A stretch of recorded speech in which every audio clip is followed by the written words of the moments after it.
End of the line for you, sir. The white gate agent's dismissive tone echoed through the crowded terminal. Xavier Matthews clutched his first-class ticket, stunned silent. 20 passengers watched the confrontation unfold. Little did anyone know the man they were disrespecting owned 20% of the entire airline. Before we dive into this shocking story of disrespect and redemption, where are you watching from today? Drop your location in the comments below. If you've ever witnessed discrimination or been treated unfairly because of assumptions about who you are, this story will resonate deeply. Hit that like button and subscribe to our channel for more powerful real-life stories that expose injustice and celebrate triumph.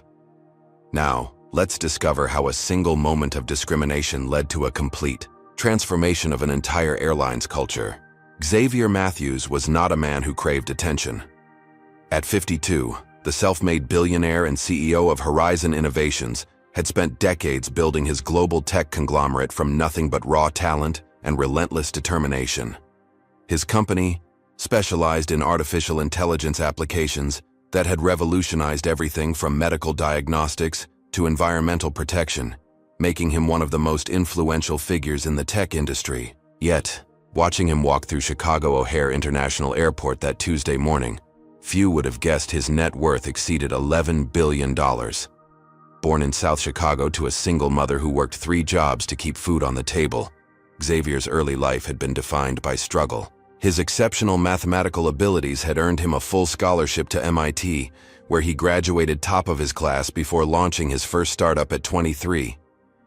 That initial venture, a machine learning algorithm that could predict structural weaknesses in bridges and buildings, had been acquired for $8 million.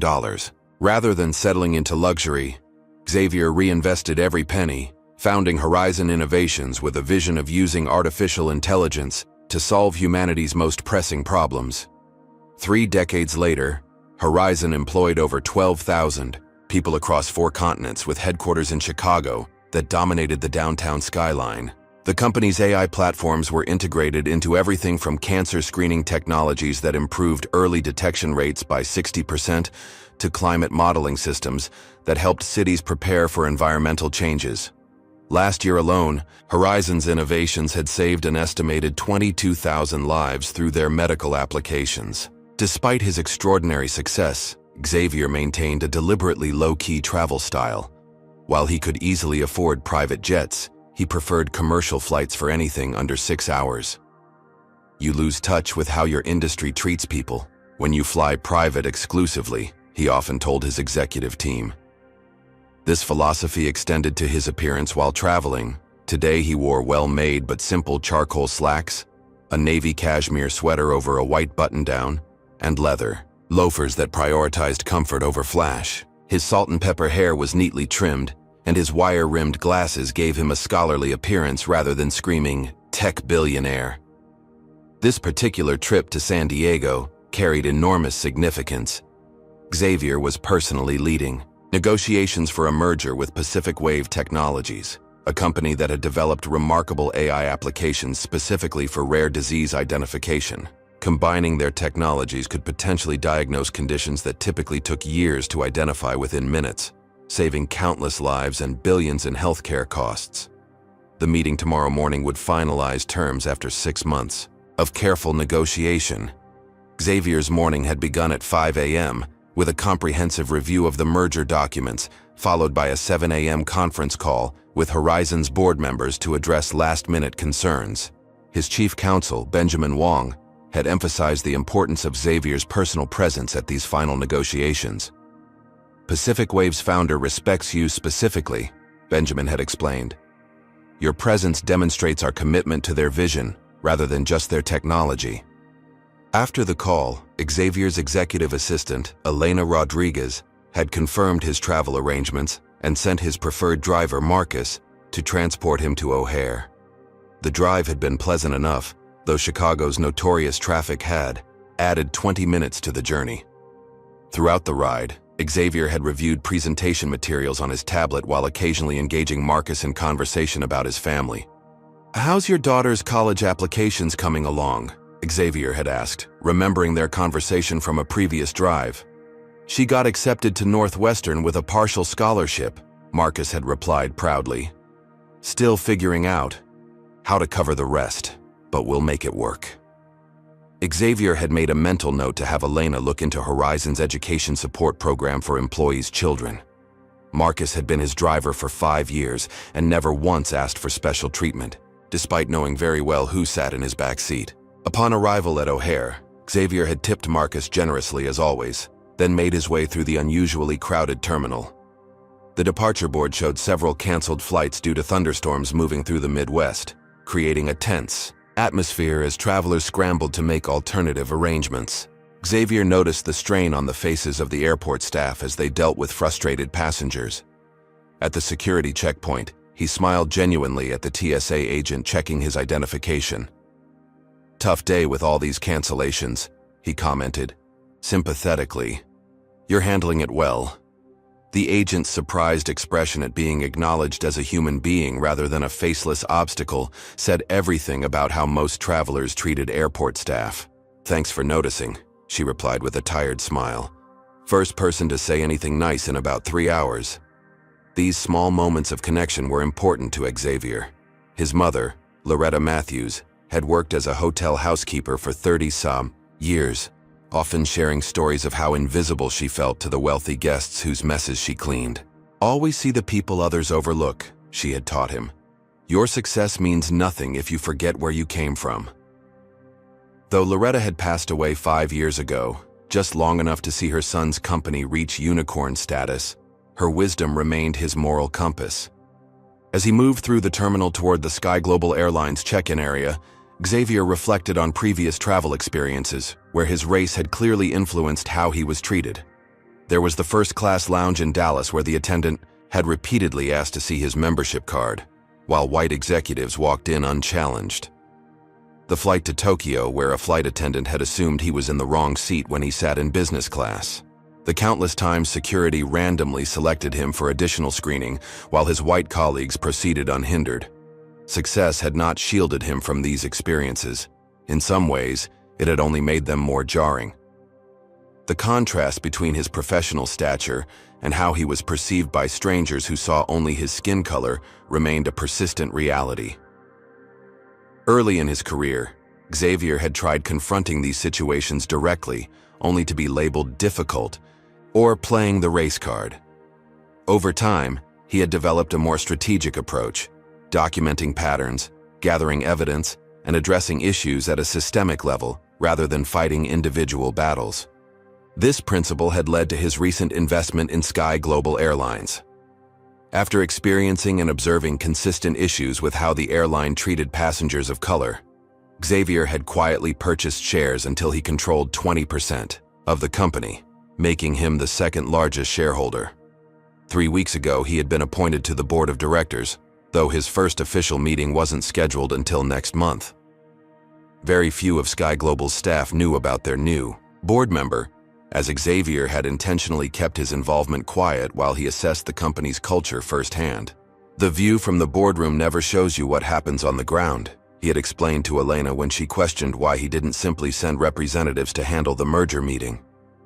I need to experience their service as a regular customer. Little did Xavier know just how revealing this particular journey would be, not just for him, but for everyone involved with Sky Global Airlines.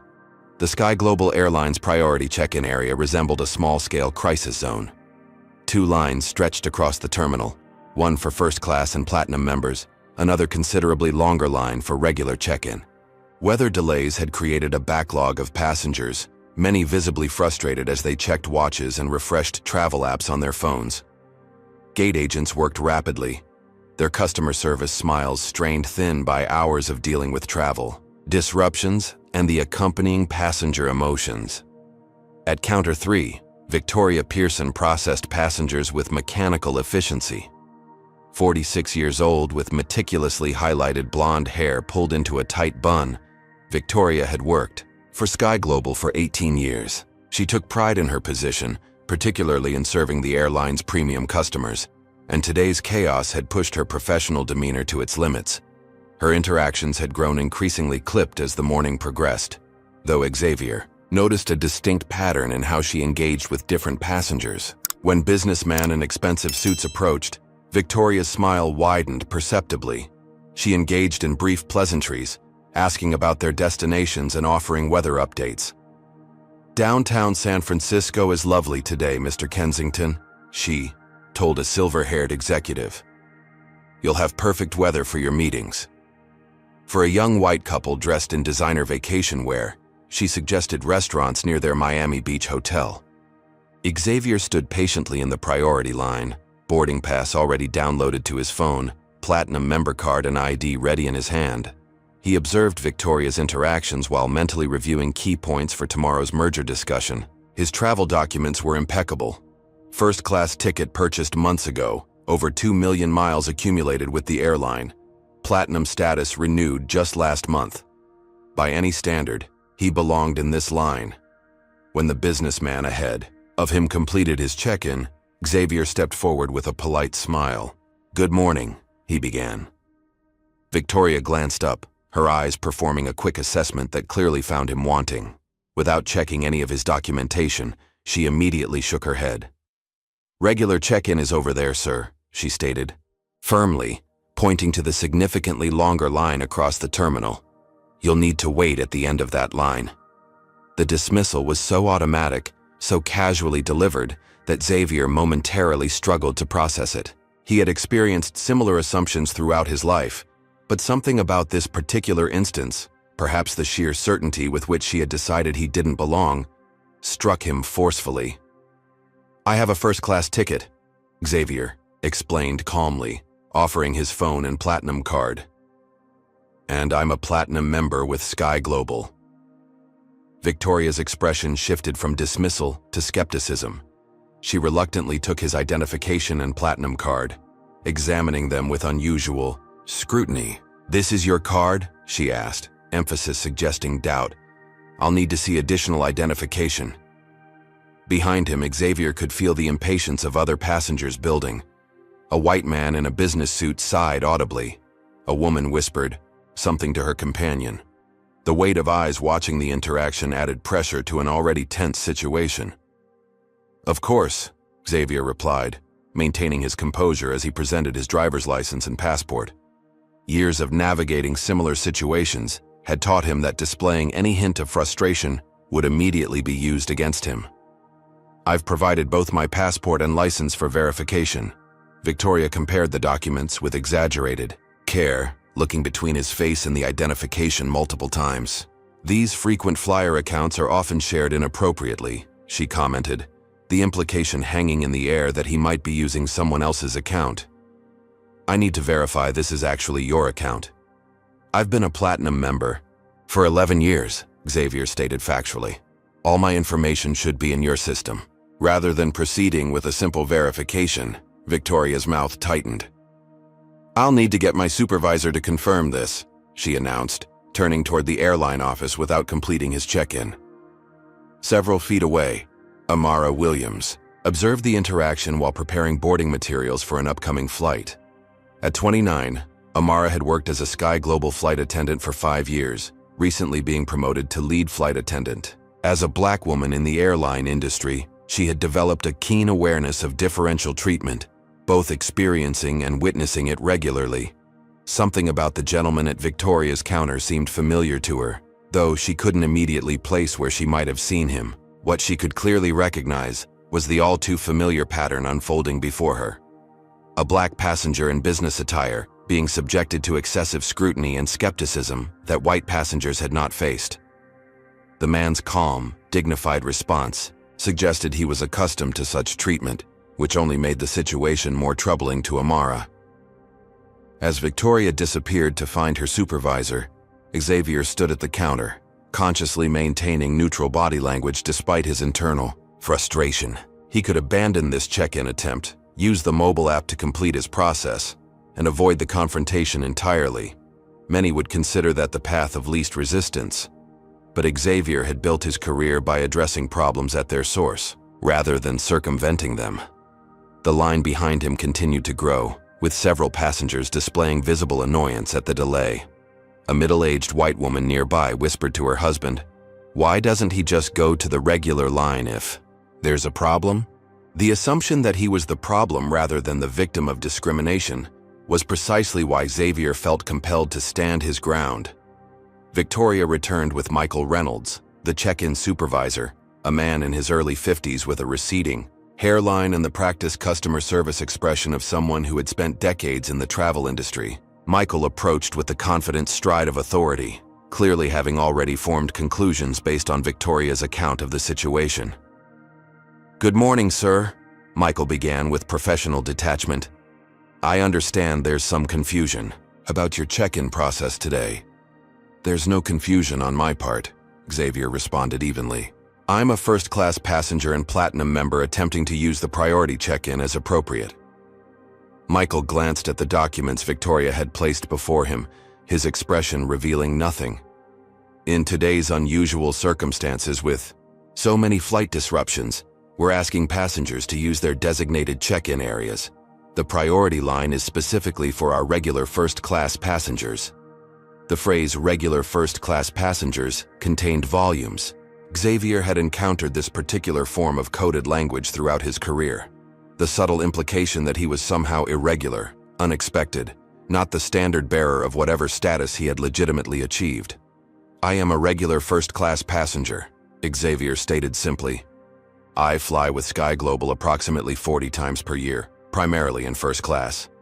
My boarding pass and platinum status entitle me to use this check-in line as stated in your company's own policies." Michael and Victoria exchanged a glance. That spoke volumes. The look of airline staff dealing with what they perceived as a difficult passenger, rather than addressing their own biased assumptions. "Sir, perhaps you misunderstood," Michael continued, his condescension thinly veiled. "With today's weather disruptions, we're trying to process passengers as efficiently as possible. If you could just—" "I understand completely," Xavier interrupted with calm precision. "What I don't understand is why I'm receiving different treatment than the passengers who preceded me in this line, none of whom were questioned about their right to be here or asked to move to another line." The directness of this observation created a moment of uncomfortable silence. Several nearby passengers who had been watching the interaction suddenly found other things to focus on, unwilling to witness the obvious discrimination being called out. From her position nearby, Amara Williams continued observing, recognition slowly dawning on her face. She had seen this man before, at a leadership conference in Chicago last year, where he had delivered the keynote address on ethical AI development. Xavier Matthews, CEO of Horizon Innovations.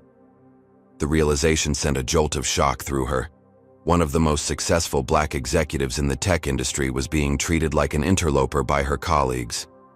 As the confrontation at the check-in counter continued to unfold, the true power dynamic remained invisible to nearly everyone present.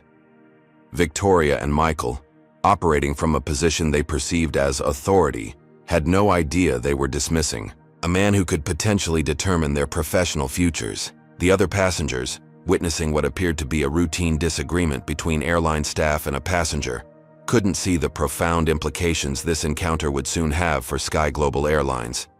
For Xavier Matthews, this was far from the first time he had been asked to go to the end of the line, despite his qualifications and status. The question now was how he would transform this moment from a personal indignity into an opportunity for institutional change. Michael Reynolds leaned closer to Victoria, their hushed conversation not quite quiet enough to prevent Xavier from catching fragments. "Doesn't really look like he belongs. Probably just upgraded with miles. Should just check his reservation to be sure." These whispered assumptions stung with their familiarity. Throughout his career, Xavier had encountered the persistent belief that Black success was somehow provisional, requiring extra verification, always subject to doubt. The irony that he owned a substantial portion of the very airline questioning, his status was not lost on him. The line behind Xavier had grown considerably, with several passengers checking watches and shifting impatiently. The pressure of holding up others added an additional layer of stress to an already tense situation. A white businessman directly behind Xavier cleared his throat pointedly. "Sir," Michael addressed Xavier with strained professionalism, "to resolve this quickly and allow others to proceed, would you mind stepping aside temporarily while we verify your reservation details? You can wait over there." He gestured to an area away from the priority line. The request represented a crucial moment of decision. Causing a scene would potentially disrupt everyone's travel plans and might ultimately prove counterproductive. Yet simply accepting discriminatory treatment perpetuated the very behaviors Xavier had spent his career working to change. "I understand your concern for efficiency," Xavier responded carefully. "I'll step aside temporarily, but I want to be clear that I'm doing so as a courtesy to other passengers, not because I accept being treated differently than others in this line." With dignity intact, Xavier moved to the indicated waiting area, pulling out his phone to make a strategic call. Behind him, he could hear Michael immediately begin processing the next passenger with noticeably increased warmth. "Good morning? Sir, so sorry for the delay. Where are you flying today?" The contrast could not have been clearer. Elena Rodriguez answered on the first ring. As Xavier's executive assistant for 7 years, she had developed an almost telepathic ability to anticipate his needs and navigate complex situations. "Elena, I'm at O'Hare experiencing an interesting situation with Sky Global," Xavier explained, keeping his voice low but clear. "The check-in staff has essentially refused to process me through the first-class line despite my status and ticket." "What?" Elena's outrage was immediate. "That's completely unacceptable. I can call their executive offices right now, or I can contact Richard on the board." "Not yet," Xavier interrupted calmly. "This presents an opportunity to see how their systems actually work when they don't know who they're dealing with. I want to handle this my way first." "Are you sure? You could miss your flight to San Diego. The merger meeting is important, yes, but so is understanding exactly how this airline operates when they think no one is watching. This isn't the first time I've experienced or observed this pattern with Sky Global, which is precisely why I invested in the company."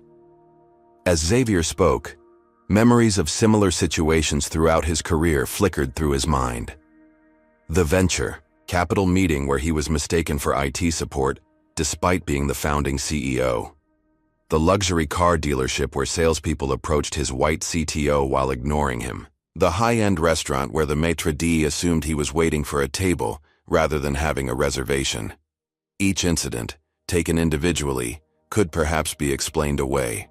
Collectively, they formed an undeniable pattern that had persisted despite his rising wealth and influence. Money had provided him comfort and opportunity, but it had never granted him immunity from racial bias. "I understand," Elena said finally, "but please let me know if you need intervention. I can have our legal team there in 20 minutes, and Richard Blackwell would definitely want to know about this. I'll keep you updated. For now, just monitor my flight status and be prepared to adjust my arrangements if necessary." As Xavier ended the call, he noticed Amara approaching him with professional discretion. "Excuse me, sir," she began quietly.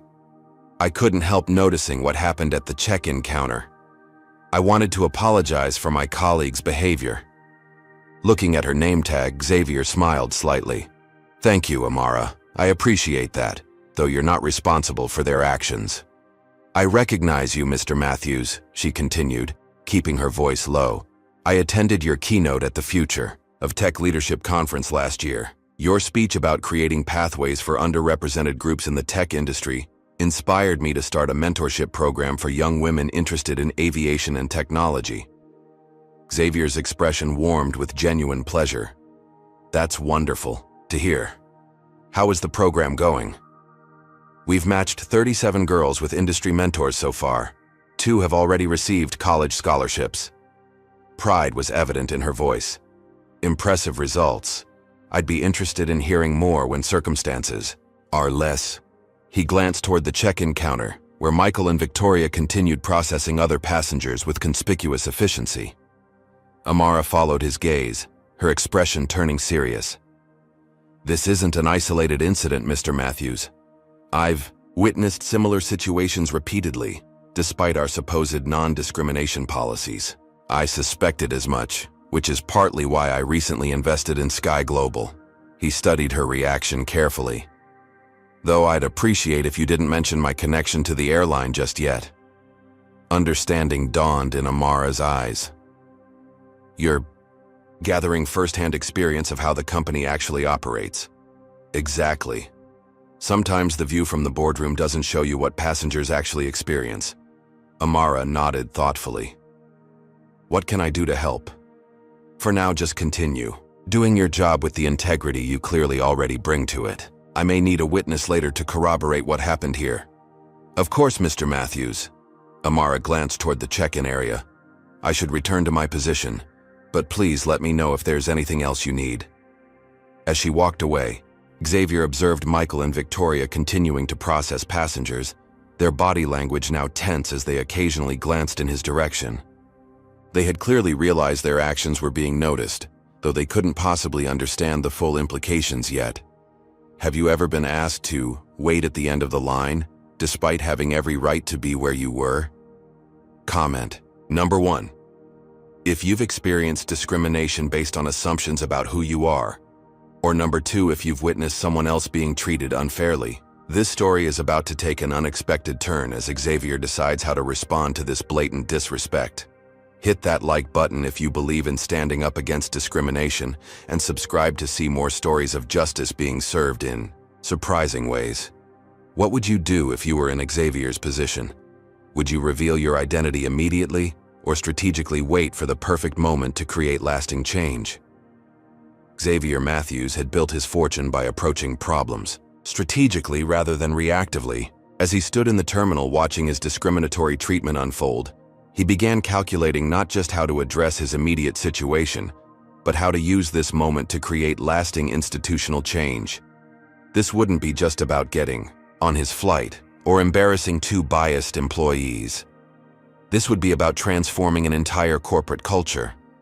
The real question wasn't whether Xavier Matthews would get to his destination. The question was whether Sky Global Airlines would ever be the same after today.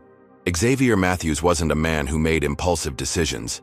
His remarkable success had been built on careful analysis, strategic thinking, and the ability to transform obstacles into opportunities. As he stood in the busy terminal, seemingly sidelined by biased airline staff, his mind was already 3 steps ahead, plotting a response that would address both his immediate situation and the systemic issues it represented. The first step was gathering more information. While maintaining his position where Michael had asked him to wait, Xavier opened the Sky Global app on his phone and discreetly began recording audio of the ongoing interactions at the check-in counter. Victoria and Michael continued processing, white passengers with notable efficiency and warmth, creating a stark contrast to the treatment he had received. This documentation would prove valuable later. His next move was to contact someone who could provide context from within the airline's leadership. Stepping slightly away for privacy, Xavier placed a call to Richard Blackwell, a longtime friend who served as one of Sky Global's senior board members. Richard had been instrumental in encouraging Xavier's investment in the airline, believing his perspective would be valuable for a company struggling with customer service issues. "Xavier, aren't you flying to San Diego today?" Richard answered, cheerfully. "I'm attempting to," Xavier replied, keeping his voice measured. "I'm currently at O'Hare experiencing something rather interesting at the Sky Global Priority check-in." He succinctly described the situation: the immediate dismissal without checking his documentation, the subsequent scrutiny when he presented his first-class ticket and platinum card, the whispered comments, and being asked to step aside while others were processed. Richard's reaction was immediate. "That's completely unacceptable. Who are the employees involved? I'll contact the terminal director right now." "Not yet," Xavier cautioned. "I want to understand how deep this issue runs within the organization. This isn't about punishing individuals, it's about identifying systemic problems." "What are you thinking?" Richard asked, recognizing the strategic tone in his friend's voice. "I'm thinking this presents an opportunity to observe how the airline handles discrimination complaints when they don't know they're dealing with a board member and major shareholder. Let's see what happens when I'm just another passenger facing bias." Richard hesitated. "Your merger meeting is important, yes, but so is understanding exactly what's happening in this airline I've invested in. I've observed similar patterns with Sky Global before, which is partly why I took a position on the board. Now I'm experiencing it firsthand." After a moment's consideration, Richard agreed. "All right, what do you need from me?" "A few things," Xavier outlined. First, don't alert anyone at the airline about my position yet. Second, I need you to quietly arrange for documentation of similar incidents. Check complaint records for patterns involving minority passengers being questioned or delayed at check-in. And third, be prepared to call an emergency board meeting next week. I suspect we'll have significant issues to address. Consider it done, Richard assured him. But Xavier, if this escalates and threatens to delay your flight significantly, then we'll reassess. For now, let's see how their systems respond to a discrimination complaint from someone they perceive as having no power within their organization. After ending the call, Xavier took a moment to center himself. Throughout his career, he had learned that reacting from emotion, however justified, rarely produced optimal results. Strategic response, on the other hand, could transform individual incidents into catalysts for meaningful change. With this perspective firmly in mind, Xavier returned to the check-in area where Victoria was now helping other passengers, deliberately avoiding eye contact with him. He approached the counter with calm confidence, standing directly in Victoria's line of sight. "Excuse me," he began politely but firmly. "I've been waiting as requested, but my flight departs in 90 minutes, and I still need to proceed through security." Victoria's expression tightened with visible annoyance.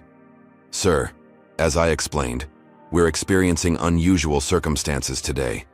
If you could just—" "I understand the challenges of today's disruptions," Xavier interrupted smoothly. "However, my concern is that I've observed several passengers who arrived after me being processed through this priority line without question, while I was specifically directed away, despite having appropriate documentation."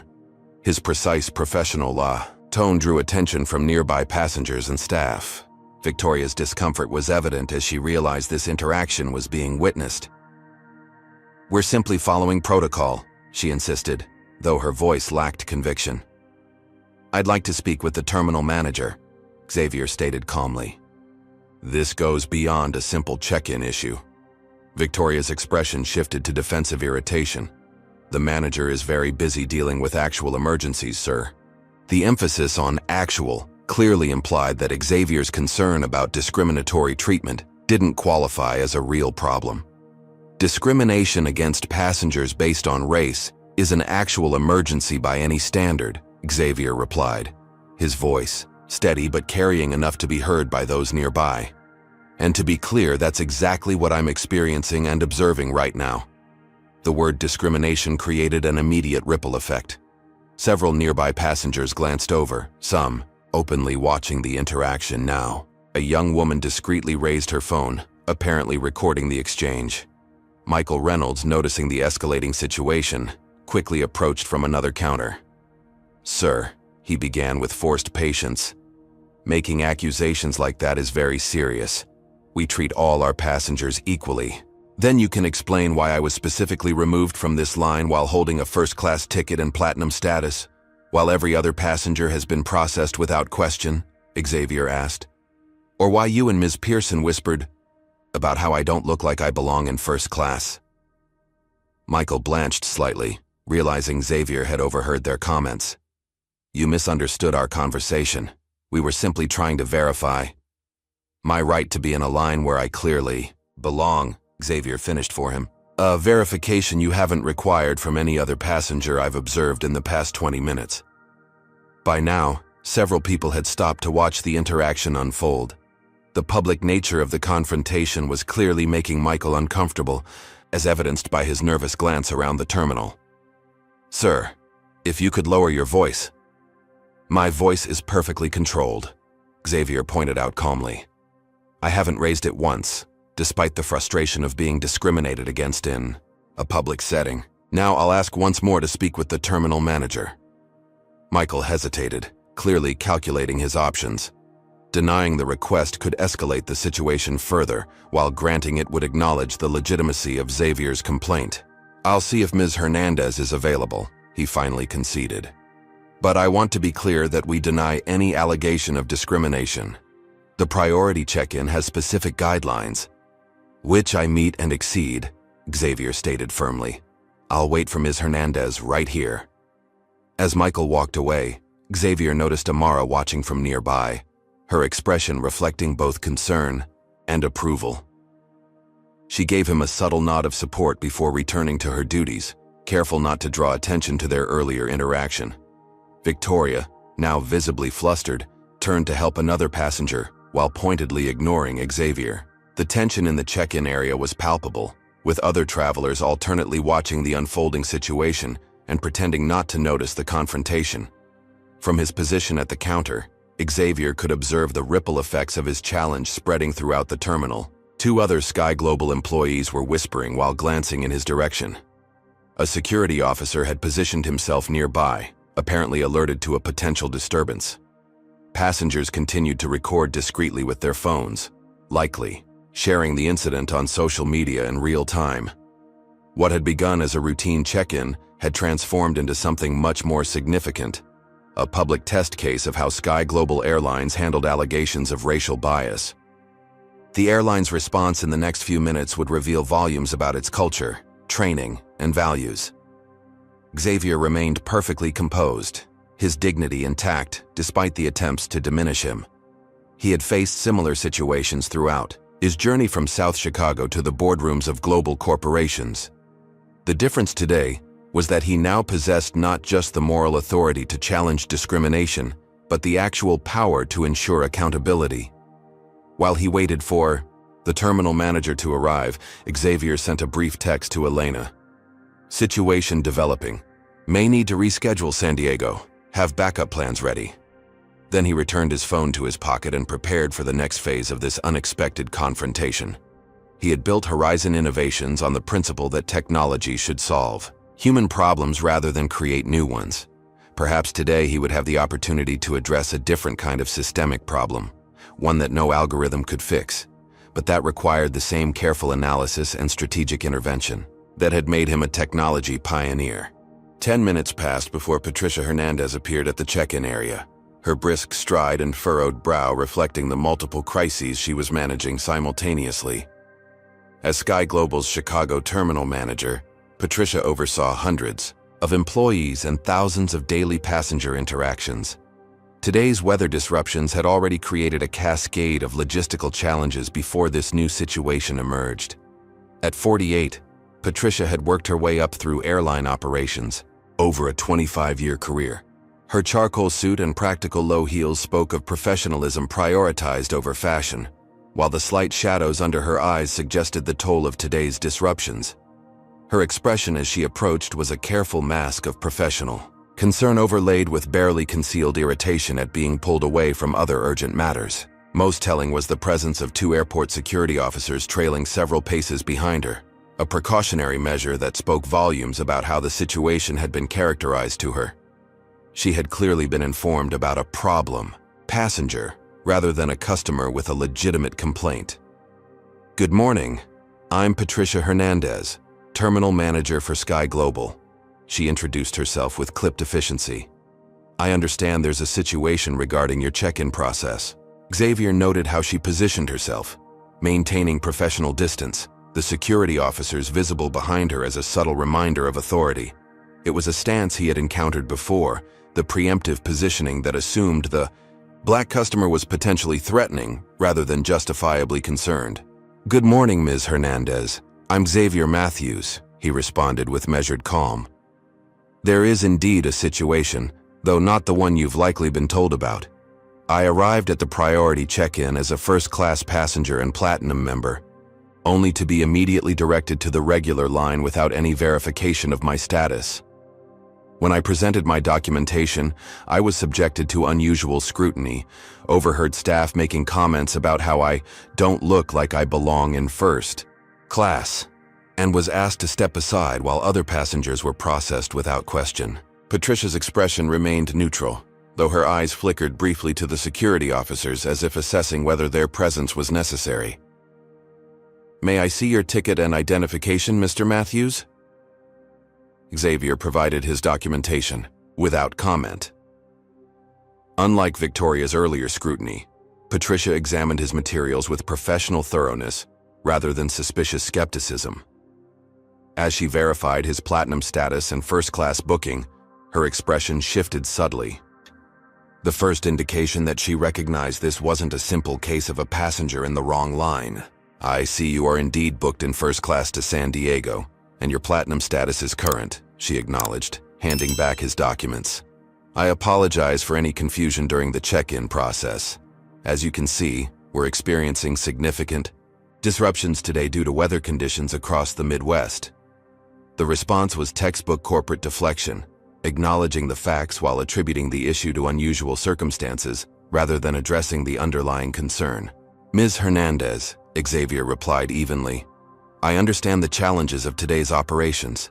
However, the weather doesn't explain why I specifically was directed away from the priority line while other passengers were processed without question, nor does it explain the comments I overheard from your staff about my appearance not matching their expectations for first class." Patricia's professional mask slipped momentarily, discomfort flashing across her features. She glanced toward Victoria and Michael, who were studiously avoiding eye contact while continuing to process other passengers. "Mr. Matthews, if there was any misunderstanding or inappropriate comment, I sincerely apologize. Let me personally complete your check-in right away so you can proceed to your flight." The offer represented another corporate tactic Xavier had encountered throughout his career, the quick resolution that addressed his individual situation while avoiding acknowledgement of the systemic issue. It was the equivalent of treating the symptom while ignoring the disease. "I appreciate your willingness to process my check-in," Xavier responded carefully. "However, my concern extends beyond my personal inconvenience. What I experienced today reflects a pattern of behavior that impacts many passengers. I'm interested in understanding what training and protocols Sky Global has in place to prevent discriminatory treatment." Patricia's expression tightened almost imperceptibly. Like many managers faced with allegations of discrimination, her priority appeared to be containment rather than meaningful engagement. "Sky Global has comprehensive non-discrimination policies and regular staff training," she stated with practiced confidence. "If you'd like to file a formal complaint, I can provide the appropriate forms, but I assure you we take these matters very seriously." The rote response suggested that Xavier's experience would be processed through standard channels, forms filed, statements collected, and ultimately a form letter of apology sent with perhaps a token gesture of compensation. Nothing that would address the underlying cultural issues or create meaningful change. "I'd be interested to know how many similar complaints have been filed in the past year and what specific changes have been implemented as a result," Xavier pressed gently, maintaining his professional demeanor. The question clearly caught Patricia off guard. Most passengers in Xavier's position were focused on their immediate situation rather than systemic patterns.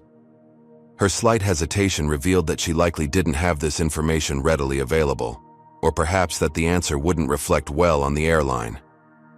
"I don't have those statistics on hand," she admitted. "Our customer relations department would have that information." "I understand," Xavier nodded thoughtfully. "In addition to filing a formal complaint, I'd like to discuss specific training protocols for check-in staff regarding assumptions and bias. Perhaps we could schedule a meeting after my return from San Diego next week?" This request, positioning himself as someone interested in constructive engagement rather than simply lodging a complaint, created another moment of visible recalibration for Patricia. Passengers typically wanted immediate resolution or compensation, not ongoing dialogue about policy improvement. "That's an unusual request," she observed cautiously. "Perhaps, but necessary conversations often begin in unusual ways," Xavier replied with a slight smile.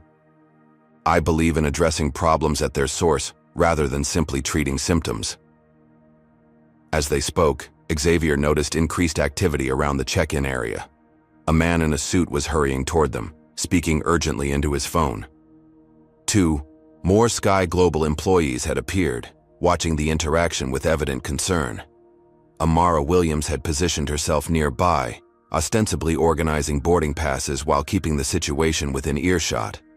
The atmosphere had shifted subtly, but unmistakably. What had begun as a routine dismissal of a black passenger's concerns was evolving into something the terminal staff clearly recognized as potentially significant.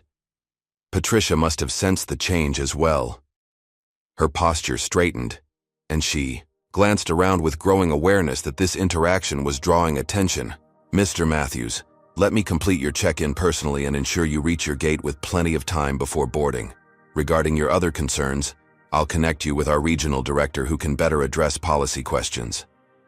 The sudden escalation to the regional director represented another recognition that this situation wasn't following the expected script. Xavier noted the change with interest, but maintained his composed demeanor. "Thank you, Ms. Hernandez. I appreciate your attention to this matter." As Patricia began processing his check-in, the man in the suit arrived at their location, slightly out of breath. He whispered something urgently in Patricia's ear, his expression conveying alarm. Patricia froze mid-keystroke, her eyes widening as she looked back at Xavier with sudden recognition. "Mr. Matthews," she began, her tone transformed entirely. "I had no idea. That is, we weren't informed of your—" The shift was so dramatic it might have been comical under different circumstances. The abrupt change from managing a problem passenger to recognizing someone with significant power and influence. The whispered message had clearly identified Xavier, though he couldn't be certain exactly what information had been conveyed. "Is there a problem with my check-in, Ms. Hernandez?" Xavier asked innocently, though he suspected he knew exactly what had caused her sudden change in demeanor. No problem at all," she assured him hastily. "Anthony Morrison, our regional director, is actually in the terminal today and would like to speak with you personally. He's on his way here now." The rapid elevation of his complaint to the regional director, apparently already in the terminal, confirmed that someone had identified him.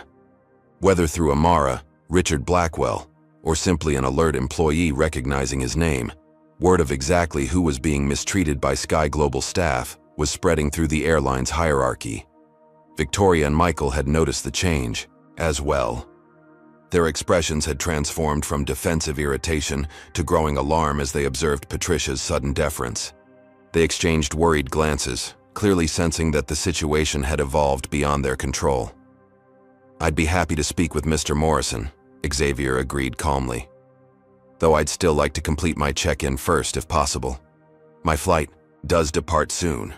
Of course, Patricia assured him, fingers flying over the keyboard with newfound efficiency.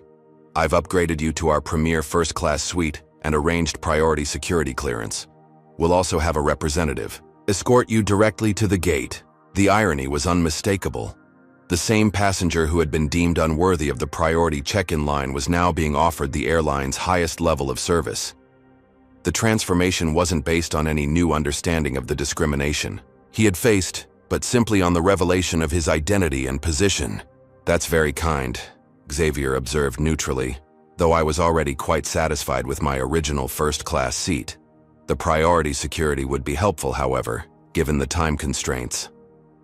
As Patricia completed his check-in with conspicuous thoroughness, Xavier maintained his composed exterior while mentally documenting every aspect of this revealing interaction. The disparate treatment he had experienced, from dismissal to deference based solely on the perception of his status, provided powerful evidence of the airline's cultural problems. Victoria and Michael had retreated to the far end of the check-in area, their body language conveying acute discomfort as they whispered urgently to each other. The security officers who had been positioned nearby had discreetly withdrawn, apparently informed that their services would not be needed after all. Throughout the terminal, a subtle current of awareness seemed to be spreading.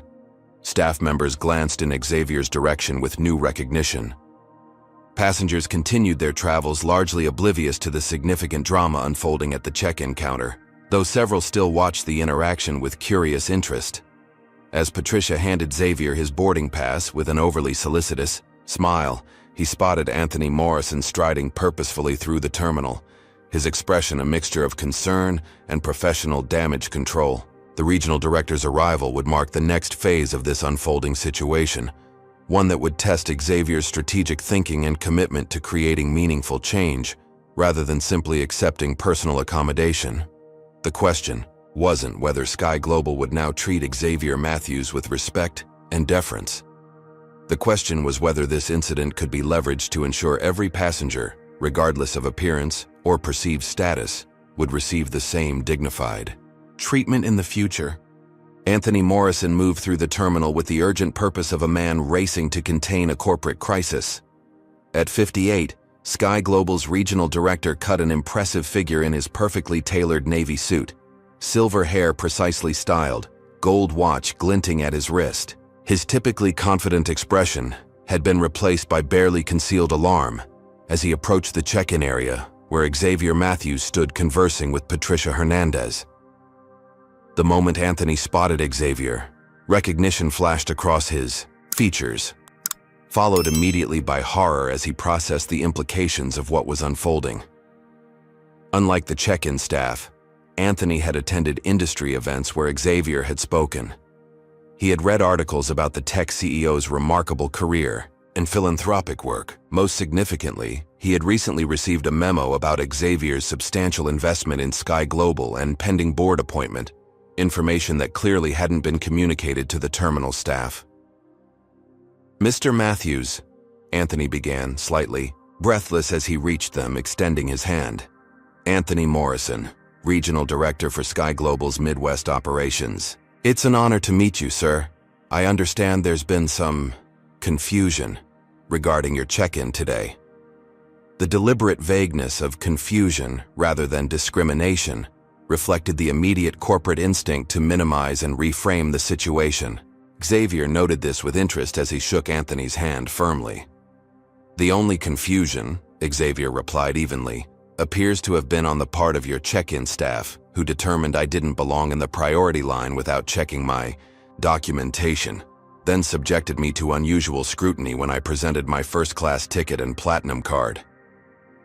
Anthony winced visibly. "I want to personally apologize for any negative experience.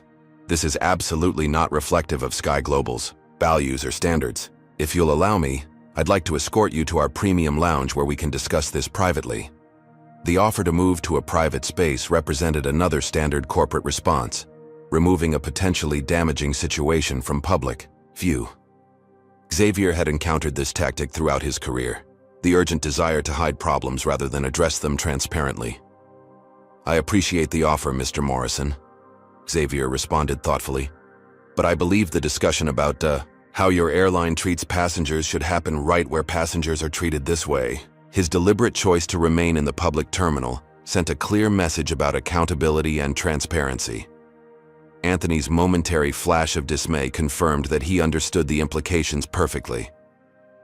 Several feet away, Victoria Pearson and Michael Reynolds watched the interaction with growing confusion and alarm. The regional director's presence for what they had considered a routine check-in issue, coupled with his obvious deference to the passenger they had dismissed, suggested something was seriously amiss. They exchanged worried glances, a dawning recognition that they had severely misjudged the situation. "Of course, whatever makes you comfortable, Mr. Matthews," Anthony conceded, though his discomfort with the public setting was evident. "I want to assure you that what happened today is being taken extremely seriously. Ms. Hernandez has already arranged priority security access and our premier first-class accommodation for your flight to San Diego. While I appreciate those gestures," Xavier noted calmly, "they address my individual situation rather than the underlying issue.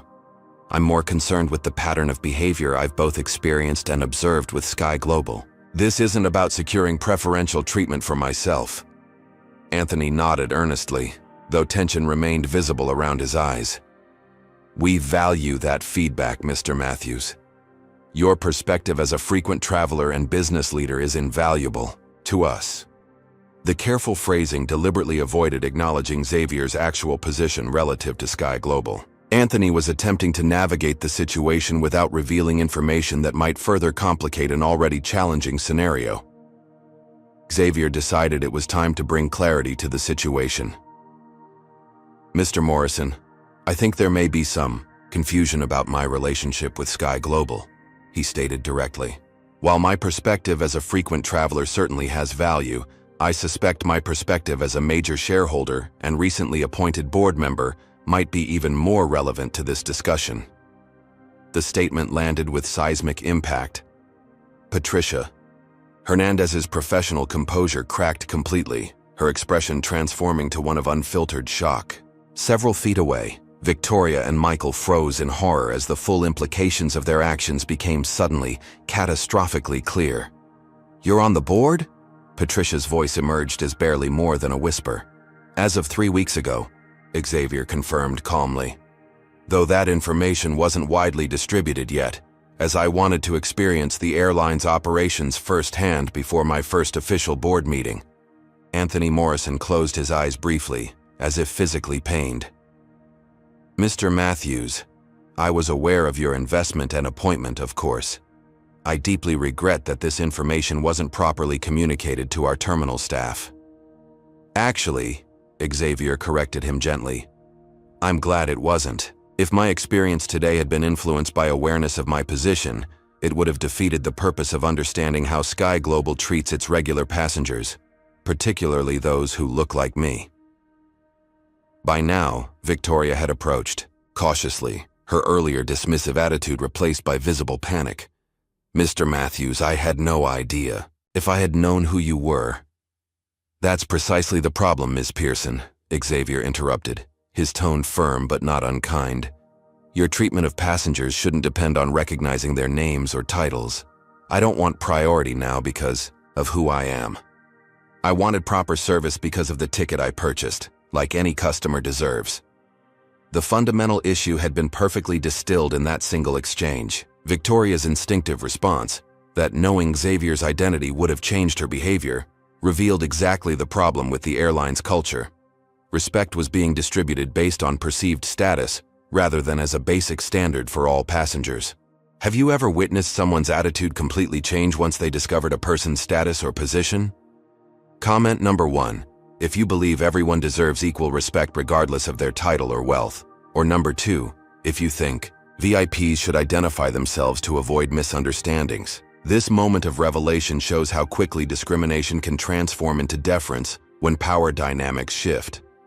Hit the like button if you appreciate how Xavier is handling this situation with dignity and strategic thinking, rather than simply accepting special treatment for himself. Subscribe to see more stories of accountability and transformation in unexpected places. How do you think the airline staff will respond now that they understand who they've been disrespecting? The most revealing part of this story is still to come. By now, a small crowd of passengers had gathered at a respectful distance, many recording the interaction on their phones. The public nature of the revelation had transformed a private grievance into a potentially viral moment, one that could significantly impact Sky Global's reputation and stock value. Anthony Morrison, recognizing the escalating stakes, attempted to regain control of the situation. "Mr. Matthews, we value your insight tremendously, both as a customer and now as a board member. I assure you this incident will be thoroughly investigated and addressed at the highest levels." "I'm glad to hear that," Xavier replied, "because from what I've observed today and in previous experiences with Sky Global, there appears to be a significant disconnect between the company's stated values and its actual practices." As he spoke, Xavier noticed Amara Williams standing nearby, a small smile of approval on her face. Other airline employees had gathered as well, their expressions ranging from shock to vindication, suggesting that some had recognized these problems long before today's incident brought them into public view. Victoria and Michael remained nearby, their earlier confidence evaporated. The realization that they had dismissively mistreated not just any passenger, but a billionaire board member with the power to influence their professional futures had clearly shaken them to their core. "Mr. Matthews," Victoria began hesitantly, "I want to personally apologize for my behavior earlier. It was unprofessional and—" "Ms. Pearson," Xavier interrupted gently, "I appreciate your apology, but I'd like you to consider something important. The problem isn't that you treated a board member disrespectfully. The problem is that you would treat any passenger that way based on assumptions about where they belong." The distinction was crucial, shifting focus from Xavier's individual experience to the systemic issues it revealed. Victoria's expression suggested she hadn't considered this perspective, the privilege of never having to think about how bias might shape her interactions with passengers. I understand," she said finally, though her tone suggested she was still processing the implications. Anthony Morrison, ever conscious of the gathering audience and recording phones, attempted to move the conversation in a more constructive direction. "Mr. Matthews, I'd be grateful for your recommendations on how we can improve our service and address these concerns systemically. I'll have plenty of recommendations at the emergency board meeting I'll be calling next week," Xavier assured him. "For now, I'm most interested in making my flight to San Diego while observing how Sky Global's systems respond when issues of discrimination are raised by passengers who don't happen to be major shareholders." The statement served multiple purposes, maintaining focus on the systemic issue rather than Xavier's individual treatment, establishing his intention to address the matter at a governance level, and setting clear expectations for accountability. Anthony nodded, understanding the message perfectly. "Of course, I'll personally ensure your journey proceeds smoothly from here, and I'll prepare comprehensive information about our current training procedures and complaint resolution processes for your review."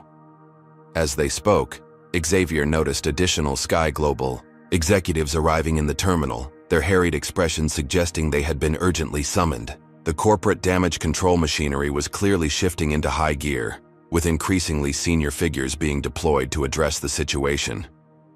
Nearby passengers continued watching with interest, some whispering to each other as they recognized the significant drama unfolding. Social media was undoubtedly already buzzing with accounts of the incident, the hashtag #end of the line likely gaining traction with each passing minute. "Mr. Matthews," Anthony said with newfound deference, "your flight to San Diego begins boarding in 40 minutes. With your permission, I'll escort you through security to ensure you have time to prepare for your journey." Xavier checked his watch, nodding in agreement. His immediate professional obligations, the merger meeting in San Diego, remained important despite the unexpected developments at O'Hare. Balancing those responsibilities with addressing the discrimination he had experienced would be his next challenge. "Thank you, Mr. Morrison. That would be helpful." As they prepared to depart the check-in area, Xavier turned to address Victoria and Michael one final time. "I hope both of you will reflect on today's interactions. The measure of a company, and the individuals within it, isn't how they treat people they perceive as important, but how they treat those they believe have no power or influence." The statement hung in the air, its truth resonating beyond the immediate situation to encompass broader questions of equality, respect, and human dignity. Several onlookers nodded in agreement, while others appeared thoughtful, perhaps considering how this principle applied in their own lives and professions. With that final observation, Xavier followed Anthony toward security, leaving behind a transformed check-in area where staff and passengers alike were processing the remarkable encounter they had just witnessed. What had begun as a routine example of discriminatory treatment had evolved into something much more significant, a public reckoning with bias that would likely have far-reaching consequences for Sky Global Airlines. For Xavier Matthews, the journey to San Diego would continue as planned. But the journey toward accountability and institutional change at Sky Global was just beginning, a path that would ultimately affect thousands of employees and millions of passengers in ways none of them could yet imagine. As Xavier Matthews disappeared through the priority security lane with Anthony Morrison at his side, the Sky Global check-in area erupted into frantic activity. Patricia Hernandez immediately gathered Victoria, Michael, and several other staff members into a huddle, their expressions betraying the gravity of what had just transpired. Urgent phone calls were made to corporate headquarters, voices hushed but intensity evident in their hurried gestures and worried glances. The ripple effects extended far beyond the terminal. Within 20 minutes of Xavier's revelation, Sky Global's public relations department had activated their crisis management protocol. In the corporate headquarters across town, the CEO had been alerted, legal teams consulted, and social media specialists deployed to monitor and respond to the rapidly spreading accounts of the incident. Meanwhile, Xavier proceeded through security with the efficiency typically reserved for the airline's most valued passengers. Anthony Morrison remained at his side, a steady stream of apologies and assurances punctuating their journey toward the first-class lounge. "Mr. Matthews, I want to personally express how deeply concerned I am about your experience today," Anthony said as they walked. "This is absolutely not representative of the culture we strive to create at Sky Global." Xavier listened thoughtfully, noting the careful corporate language. Strive to create rather than have created, an implicit acknowledgement that the ideal remained aspirational rather than actual. I appreciate your concern, Mr. Morrison, Xavier replied evenly.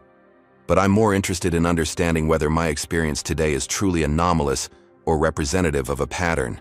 Before we discuss my individual situation further, I'd like you to tell me about Sky Global's record regarding similar complaints.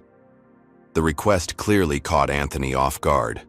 In crisis management situations, executives were trained to focus on the specific incident at hand, rather than acknowledging broader patterns that might suggest systemic problems. We take all customer complaints very seriously, Anthony began with practiced caution, and have protocols in place to address. That's not what I asked, Xavier interrupted gently but firmly. I'd like specific data. How many formal complaints has Sky Global received in the past year regarding differential treatment of minority passengers? What percentage were deemed valid after investigation? What specific changes were implemented? As a result? They had reached the entrance to the first-class lounge, but Xavier paused before entering, making it clear he expected a substantive response rather than further deflection. Anthony hesitated, visibly calculating his options. Standard crisis management would suggest continuing with general assurances while avoiding specific commitments. But Xavier's dual position as both victim of discrimination and board member with governance authority created an unusual dynamic. I don't have those exact figures immediately available, Anthony finally admitted, but I can have that information compiled for you promptly. Please do, Xavier nodded. I'd also like to review your current training materials regarding bias and customer service protocols, particularly any guidance given to check-in staff about assessing whether passengers belong in priority lines. Anthony winced slightly at the pointed reference to Victoria's behavior. Of course, I'll ensure all relevant materials are prepared for your review. As they entered the lounge, Xavier noticed the staff had clearly been alerted to his arrival. The lounge attendants straightened perceptibly, their welcoming smiles carrying an edge of nervous energy. The manager hurried forward, introducing herself with conspicuous deference. Mr. Matthews, we're honored to have you with us today. We've prepared a private area for your comfort, and anything you need will be provided immediately. The contrast with his check-in experience could not have been more stark. From dismissal to deferential treatment in the span of an hour, with nothing changed except the staff's awareness of his position and influence. Thank you, Xavier replied simply, allowing himself to be guided to a secluded seating area with expansive views of the tarmac. Once settled with Anthony across from him, Xavier checked his phone to find multiple messages waiting. Elena had been monitoring the situation remotely and provided updates on the social media response. Videos of the incident were already circulating, with the hashtags #MindChore End of the Line and Flying While Black gaining significant traction.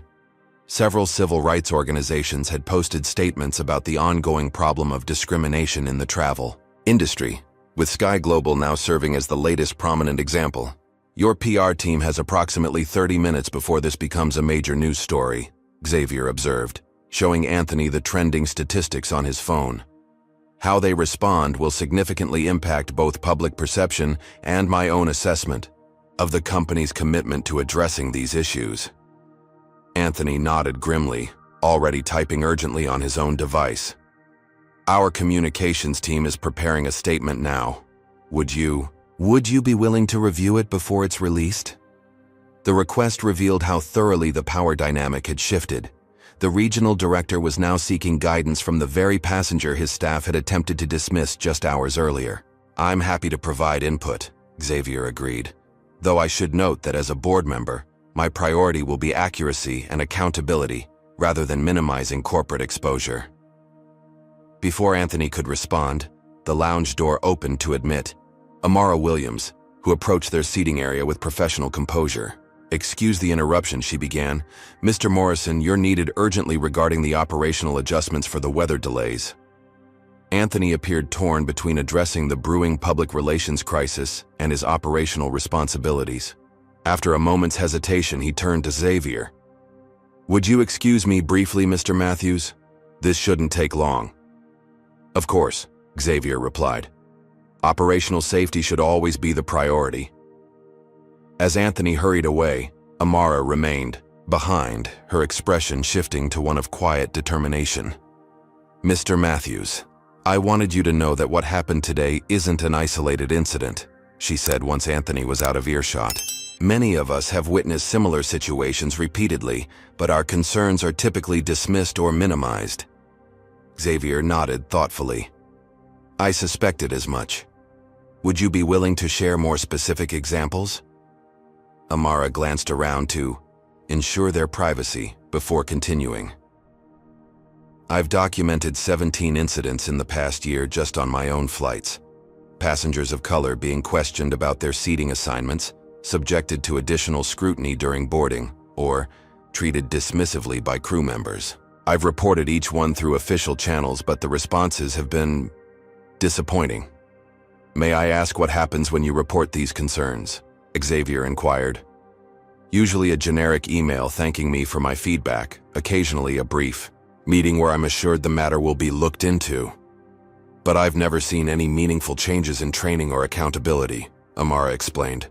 Some colleagues have stopped reporting incidents entirely because they see it as futile. This information aligned with Xavier's suspicions about systemic issues within the airline's culture. Would you be willing to compile this documentation formally? It could be extremely valuable for addressing these problems at a structural level. I already have, Amara replied, producing a flash drive from her pocket. This contains my personal log of incidents, dates, flight numbers, and outcomes of reports. Several other crew members have contributed their observations as well, though most preferred to remain anonymous for fear of retaliation. Xavier accepted the drive, recognizing its significance. Thank you, Ms. Williams. This kind of first-hand documentation is invaluable for creating meaningful change. I'll ensure your confidentiality is protected while we address these issues. I'm taking a professional risk, Amara acknowledged. But after watching what happened today, I believe you're genuinely committed to addressing these problems rather than just managing public perception. Your assessment is correct, Xavier assured her, and I believe people who take principled stands should be recognized and protected, not penalized. Their conversation was interrupted by Xavier's phone, buzzing with an incoming call from Elena Rodriguez. Xavier, you should know the merger partners in San Diego have been alerted to the situation, Elena reported after he answered. Apparently one of their team was flying Sky Global today and witnessed the incident. They've expressed concern, but also appreciation for how you handled it. Interesting timing, Xavier noted. Has there been any impact on their position regarding tomorrow's negotiations? Quite the opposite, Elena replied. Their CEO called personally to express solidarity and mentioned that your commitment to addressing discrimination actually strengthens their confidence in the merger. They see it as evidence of your values-based leadership. This unexpected development confirmed something Xavier had long believed, that ethical leadership and business success were complementary rather than conflicting priorities. His stand against discrimination had potentially strengthened rather than compromised his company's strategic position. That's good to know, Xavier acknowledged. Please keep me updated on any other significant developments. I'll be boarding in approximately 20 minutes. After ending the call, he turned back to Amara. I appreciate your courage in coming forward, Ms. Williams. People often underestimate the professional risk involved in speaking truth to power. Some risks are worth taking, Amara replied simply. I should return to my duties now, but please let me know if you need anything else. As she departed, Anthony Morrison returned to the lounge, now accompanied by another executive Xavier recognized as Jennifer Collins, Sky Global's Vice President of Customer Experience. Their expressions suggested the situation had continued to escalate during Anthony's brief absence. Mr. Matthews, Jennifer began without preamble. I've just flown in from headquarters specifically to address today's situation. First, I want to express our deepest apologies for your experience. Xavier noted how quickly the corporate response had escalated, from terminal manager to regional director to corporate vice president, in less than 2 hours. The rapid deployment of increasingly senior executives reflected the company's growing recognition of the situation's severity. "Thank you for coming personally," Xavier acknowledged. "Though I'm curious about what specifically prompted headquarters to send a vice president to address this situation so quickly." Jennifer's hesitation was brief, but telling. "We take all customer concerns seriously, of course, but your position, as a board member," Xavier completed her sentence.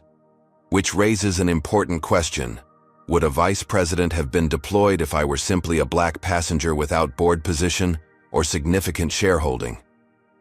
The question hung in the air, its uncomfortable implications evident in Jennifer's expression. The truthful answer, almost certainly not, remained unspoken, but understood by everyone present. "What matters now," Jennifer pivoted smoothly, "is ensuring both that your immediate travel proceeds without further incident and that we address the underlying issues your experience has highlighted." "I agree with half of that statement," Xavier replied. "My personal travel arrangements are actually secondary. The priority should be addressing the systemic issues that allowed this situation to occur in the first place." He gestured to his phone, where social media updates continued to stream in. "This incident is rapidly becoming a significant public relations challenge for Sky Global, but treating it merely as a PR problem rather than a substantive cultural issue would be a serious mistake." Jennifer nodded, her expression suggesting she recognized the validity of his perspective. "Our communications team has prepared a statement addressing the incident. Would you be willing to review it before release?" Xavier accepted the tablet she offered, quickly scanning the prepared statement. The carefully crafted text acknowledged an unfortunate incident involving miscommunication during the check-in process and promised a thorough review of procedures. Notably absent was any mention of discrimination, bias, or specific actions to address these issues. "This statement is inadequate," Xavier stated directly, returning the tablet. "It frames the incident as a procedural failure rather than addressing the actual issue. Discriminatory treatment based on racial bias. A more forthright acknowledgement would better serve both the company's integrity and its long-term reputation." Jennifer and Anthony exchanged glances, clearly caught between traditional corporate crisis management approaches and Xavier's push for greater transparency. "Revising the statement in that direction could create significant legal exposure," Jennifer noted cautiously. "Whereas failing to acknowledge the reality that is already circulating on social media creates significant reputational exposure," Xavier countered. "More importantly, it misses an opportunity to demonstrate authentic leadership on an issue that affects millions of travelers." The boarding announcement for Xavier's flight to San Diego interrupted their discussion. The immediate decision about his journey could no longer be delayed, even as the larger questions about Sky Global's response remained unresolved. "We should continue this conversation after your return from San Diego," Jennifer suggested. "In the meantime, I'll personally ensure your journey proceeds smoothly." Xavier gathered his belongings, preparing to depart for his gate. "I appreciate that, Ms. Collins, but please understand that my greater concern is ensuring all passengers receive the same respect and consideration, regardless of their appearance or perceived status." As he moved toward the lounge exit, accompanied by both executives, Xavier reflected on how thoroughly this day had diverged from his expectations. What should have been a routine business trip had transformed into a public demonstration of the persistent reality of racial bias and the corporate systems that often protected rather than prevented it. The immediate crisis management would continue in his absence, with Sky Global's leadership scrambling to contain the reputational damage. But the more substantive work, the structural changes needed to address the underlying cultural issues, would require sustained attention and commitment from leadership at the highest levels. Fortunately, as both a board member with governance authority and a major shareholder with financial influence, Xavier Matthews was uniquely positioned to ensure that this incident produced lasting change rather than merely temporary damage control. The journey to San Diego would proceed as planned, but his journey toward transforming Sky Global Airlines was just beginning. 1 week later, the executive boardroom at Sky Global Airlines' Chicago headquarters hummed with nervous energy. The long mahogany table, typically arranged for routine quarterly reviews and predictable strategic discussions, today served as the stage for what promised to be a pivotal moment in the company's history. Board members and senior executives arrived early, clustering in small groups for hushed conversations. The incident at O'Hare, now widely circulated across social media and covered by major news outlets, had evolved from a single discriminatory encounter into a full-blown corporate crisis. Sky Global's stock had dropped nearly 6% in the past week. Customer complaints had surged, and several major corporate clients had publicly announced reviews of their travel contracts. At precisely 9 o'clock, Xavier Matthews entered the boardroom, accompanied by Richard Blackwell. Unlike the casual travel attire he had worn at O'Hare, today Xavier was dressed in a perfectly tailored charcoal suit that projected authority and purpose. He carried a leather portfolio containing what the other board members would soon discover was a meticulously prepared presentation on racial bias in the airline industry, and specifically within Sky Global. "Good morning," Xavier greeted the room with professional warmth, showing no signs of the adversarial approach many had feared. "Thank you all for accommodating this emergency meeting." Charles Wellington, Sky Global's chairman of the board, rose to shake Xavier's hand. At 67, Wellington had guided the airline through numerous challenges during his 15-year tenure, though none quite like the current situation. "Mr. Matthews, we're all deeply concerned about your experience last week," Wellington began, his tone carefully balanced between apology and corporate caution. "Today's meeting is an opportunity to address both your specific incident and any broader concerns you wish to raise." The diplomatic framing attempted to contain the discussion within manageable parameters, acknowledging Xavier's personal experience while potentially limiting examination of systemic issues. It was a subtle but significant distinction that Xavier immediately recognized. "Thank you, Chairman Wellington," Xavier replied as he took his seat. "I appreciate the board's attention to this matter.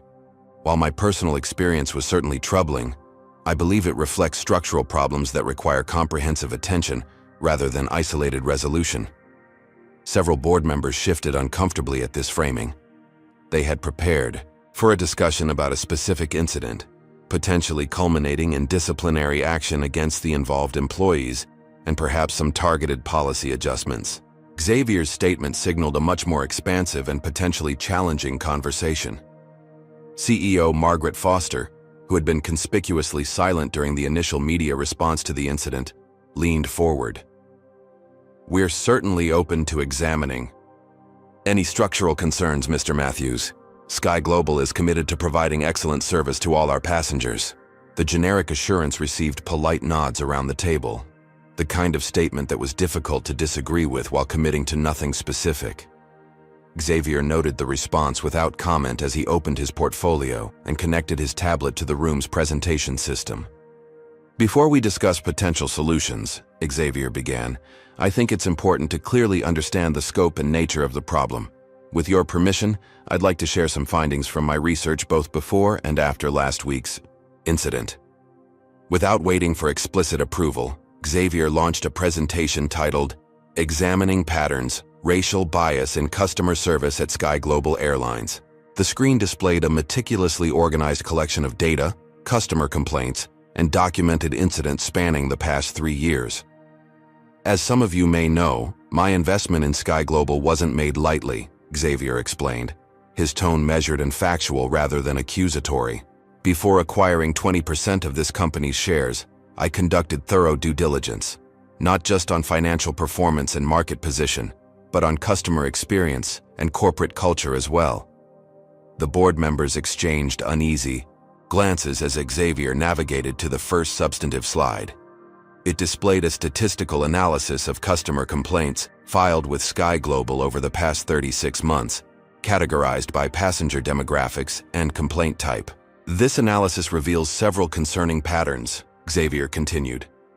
"Minority passengers are 3 times more likely to report experiences of discourteous treatment, twice as likely to be subjected to additional security screening or documentation, verification, and 4 times more likely to have their seating or upgrade request questioned compared to white passengers with identical status levels." The data was presented with clinical precision, bar graphs, trend lines, and statistical significance markers that transformed anecdotal experiences into undeniable patterns. Several executives began taking notes rapidly, while others sat back with expressions ranging from surprise to defensive skepticism. "I must ask, Mr. Matthews," interjected Harold Jameson, one of the longer-serving board members, "how you obtained this complaint data. Some of this information appears quite detailed." "A fair question," Xavier acknowledged. "Some came through standard investor due diligence channels. Some was compiled from publicly available consumer complaint boards and social media. And some was provided by concerned employees within Sky Global who've attempted to raise these issues through official channels without satisfactory response." The mention of internal whistleblowers created another ripple of discomfort around the table. Xavier continued without pause, moving to the next slide.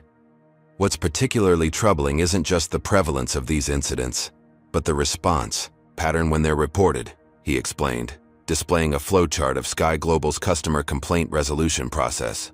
Complaints specifically mentioning racial bias are systematically recategorized as general customer service issues, funneled through a different resolution track, and ultimately resolved with generic apologies rather than specific corrective actions.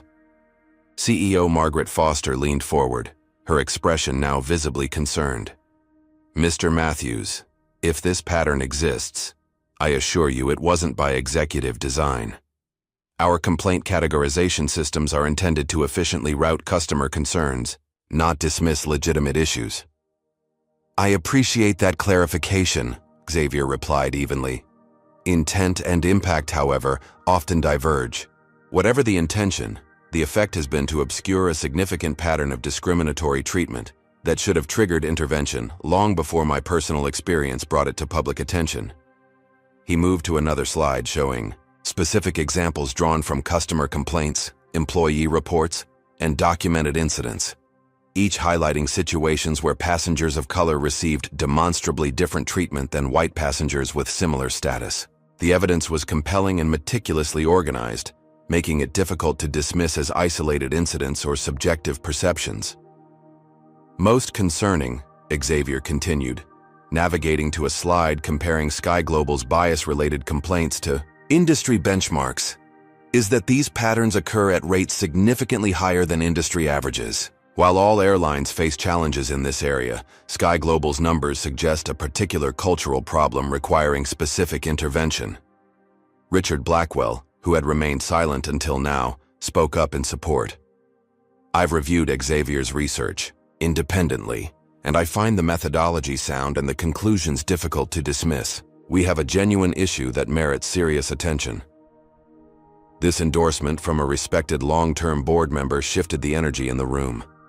Several executives who had appeared defensive now leaned forward with expressions of genuine concern. Others, however, seemed to be calculating the costs and complexities of addressing such a deeply embedded cultural problem. "This is certainly troubling information," Chairman Wellington acknowledged carefully. "What would you suggest as appropriate next steps, Mr. Matthews?" It was the opening Xavier had been waiting for. He advanced to a slide titled "Proposed Interventions" that outlined a comprehensive approach to addressing bias at multiple levels within the organization. "I believe effective change requires action on several fronts simultaneously," Xavier explained. "First, revise training programs for all customer-facing staff, with particular emphasis on check-in, gate, and cabin crew personnel. This training should specifically address unconscious bias, cultural competence, and equal treatment protocols." He clicked to the next point. "Second, reformed complaint investigation procedures that properly categorize, track, and address allegations of discriminatory treatment. This includes establishing an independent review committee that includes outside experts in civil rights and customer experience." Board member Victoria Hartwell raised her hand. "While these suggestions have merit, I'm concerned about implementation costs and operational disruption. We're already facing significant challenges in a competitive market." Xavier nodded respectfully before responding. "That concern brings me to my third point. I've prepared a detailed cost-benefit analysis that examines both the financial impact of addressing these issues and the costs of not doing so." His next slide displayed projections showing potential revenue losses from damaged reputation, decreased corporate contracts, and reduced customer loyalty, contrasted with implementation costs for the proposed changes. The analysis was comprehensive, accounting for training hours, system adjustments, and potential short-term disruptions against long-term benefits. As this analysis demonstrates, Xavier continued, addressing these issues systematically isn't just ethically necessary, it's financially prudent. The cost of inaction substantially exceeds the investment required for meaningful change. The presentation continued for another 30 minutes, each point supported by data, specific examples, and practical implementation strategies. Throughout, Xavier maintained a tone of collaborative problem-solving rather than accusation or recrimination, making it increasingly difficult for even skeptical board members to dismiss his concerns. When he finally concluded, the boardroom remained silent for several moments as the executives processed the comprehensive case he had presented. What many had expected to be an uncomfortable but ultimately manageable PR discussion had transformed into a fundamental challenge to the airline's culture and practices, backed by evidence too substantial to dismiss. Chairman Wellington broke the silence. "This is certainly thorough, Mr. Matthews. I believe I speak for the board in saying that you've given us much to consider." "With respect, Chairman," Xavier replied firmly, "consideration alone is insufficient. This situation requires decisive action." He closed his portfolio deliberately before continuing. "I should mention that I'm prepared to increase my ownership stake in Sky Global substantially, potentially becoming the largest single shareholder, if I'm convinced the company is genuinely committed to addressing these issues. Alternatively, if I determine that meaningful change isn't forthcoming, I'll need to reassess my investment position entirely." The implicit message was clear. Xavier Matthews was offering both a carrot and a stick. Additional investment that could strengthen the company's position, or potential divestment that would create significant market uncertainty. It wasn't a threat delivered with hostility, but rather a principled position stated with calm clarity. CEO Margaret Foster, who had been taking detailed notes throughout the presentation, spoke up decisively. "Mr. Matthews has presented compelling evidence that deserves more than consideration. It warrants action. I propose we establish a special committee, reporting directly to the board, tasked with implementing the core recommendations from this presentation." "I would support that approach," Richard Blackwell added immediately. "And I suggest we include Mr. Matthews on this committee, given his expertise and perspective." Momentum began building as other board members voiced support, recognizing both the moral imperative and business case for addressing the issues Xavier had identified. Even initially, skeptical executives appeared to be reassessing their positions in light of the comprehensive evidence presented. "There's one additional element I'd like to propose," Xavier added once the general consensus for action had formed. "I've been particularly impressed by the insights and courage of one of your employees, Amara Williams, a flight attendant, who has documented and reported multiple instances of discriminatory treatment, often at professional risk to herself." He described Amara's efforts to address bias within the company, her mentorship program for young women in aviation, and her principled stand during the incident at O'Hare. "I recommend that Ms. Williams be appointed to lead a new passenger experience task force, reporting directly to this special committee. Her frontline experience and demonstrated commitment to equality would be invaluable for creating meaningful change." This specific recommendation, elevating a relatively junior employee to a position of significant influence based on her principles rather than her rank, represented a direct challenge to traditional corporate hierarchies. It suggested that solving the problem required valuing insight and integrity over seniority or title. After brief discussion, the board voted unanimously to establish the special committee with Xavier's recommended structure, including Amara's appointment to the Passenger Experience Task Force. The decision represented not just a response to a specific incident, but a commitment to substantive cultural transformation. As the meeting concluded with assignment of next steps and reporting timelines, Xavier reflected on the remarkable journey, from being dismissed at a check-in counter to reshaping an entire airline's approach to customer treatment. What could have remained a personal indignity had instead become a catalyst for institutional change that would potentially improve experiences for millions of passengers. The real work would begin now, translating boardroom commitments into frontline realities, changing not just policies but deeply ingrained behaviors and assumptions. Xavier had no illusions about the challenges ahead. But he had succeeded in establishing both the moral necessity and business case for creating an airline where every passenger received the respect they deserved, regardless of appearance or perceived status. As the board members filed out, several stopped to shake Xavier's hand, their expression suggesting a new level of respect and understanding.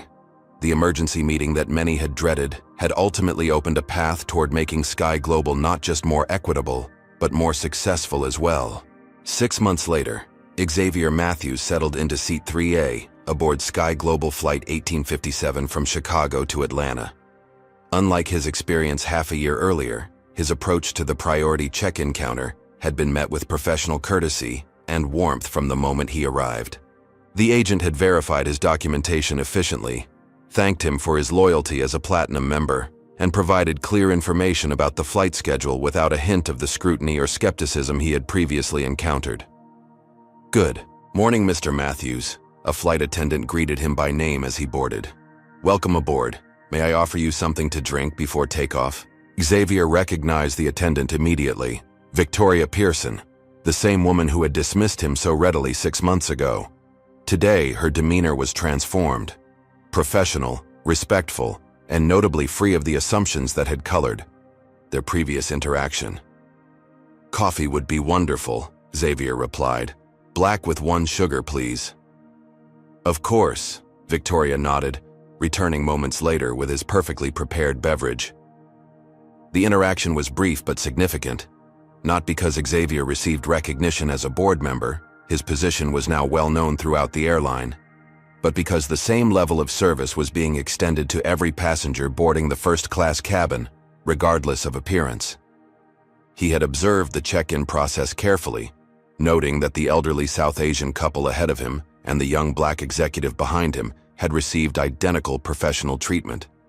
As passengers continued boarding, Xavier reflected on the remarkable transformation Sky Global had undergone in just 6 months. The changes had been both swift and substantial, driven by the special committee established after that pivotal board meeting. Rather than terminating Victoria Pearson and Michael Reynolds, the initial reaction many had expected, Xavier had advocated for a more constructive approach. Both had been required to undergo extensive retraining and now worked under Amara, Williams' supervision in a program that simultaneously held them accountable and offered an opportunity for genuine growth. The approach had proven more effective than simple punishment, transforming potential defensive resistance into active participation in cultural change.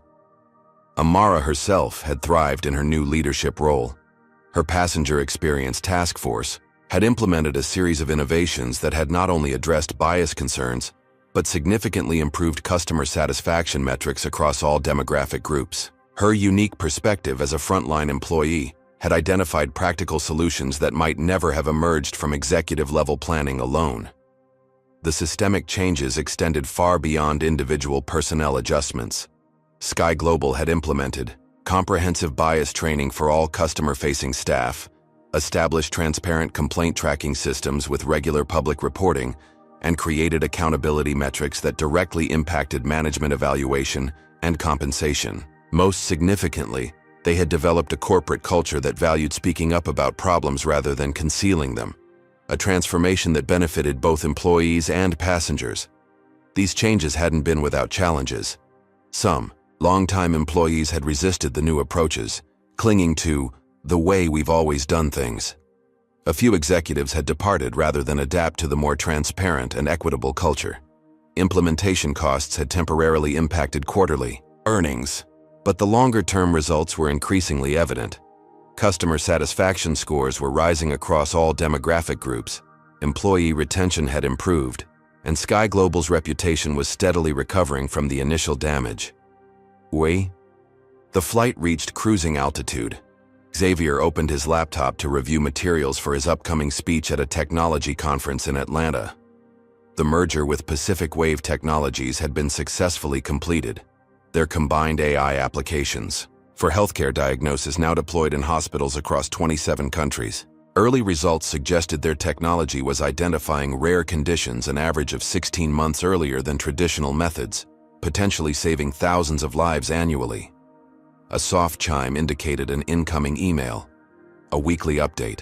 From the special committee tracking Sky Global's ongoing transformation, the latest metrics showed continued improvement in customer experience scores among minority passengers, now approaching parity with ratings from white travelers.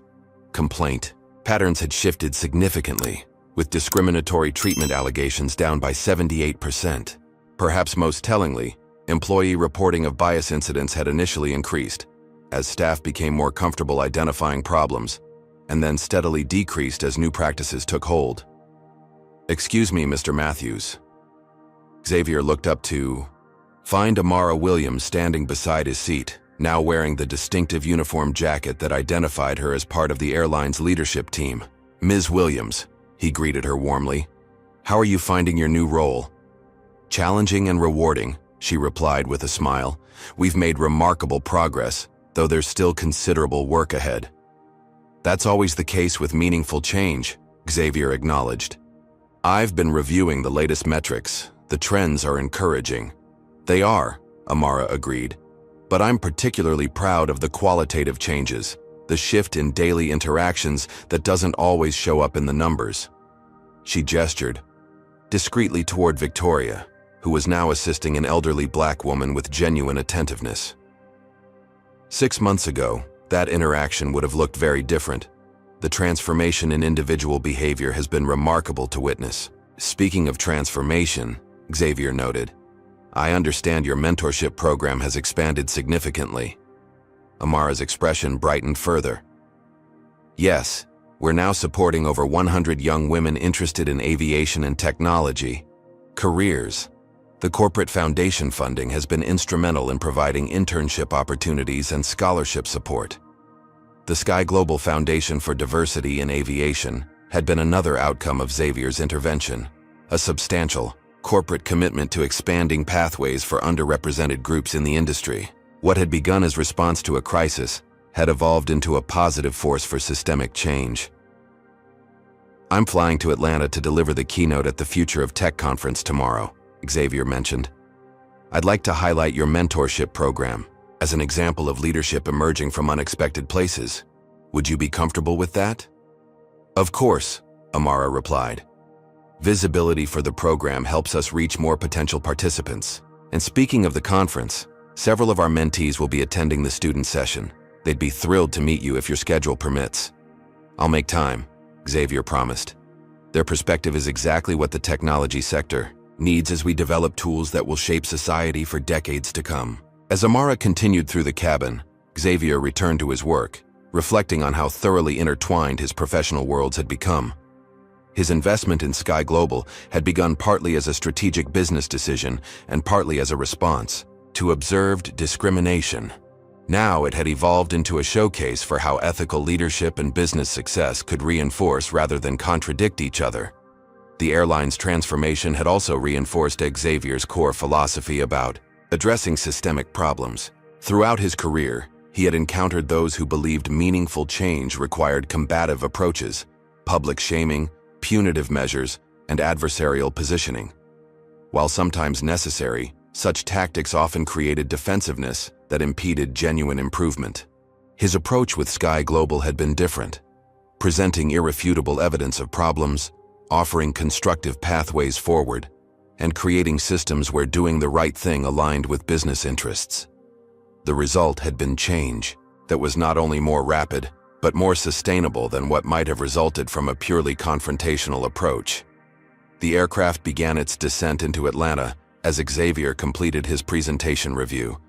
Looking out the window at the sprawling city below, he considered how his journey had come full circle. From being told to wait at the end of the line to helping reshape an entire corporate culture, the experience had reaffirmed his belief that power, when used wisely, could transform moments of injustice into movements for lasting change. After landing, Xavier made his way through the terminal, observing the Sky Global staff interactions with various passengers.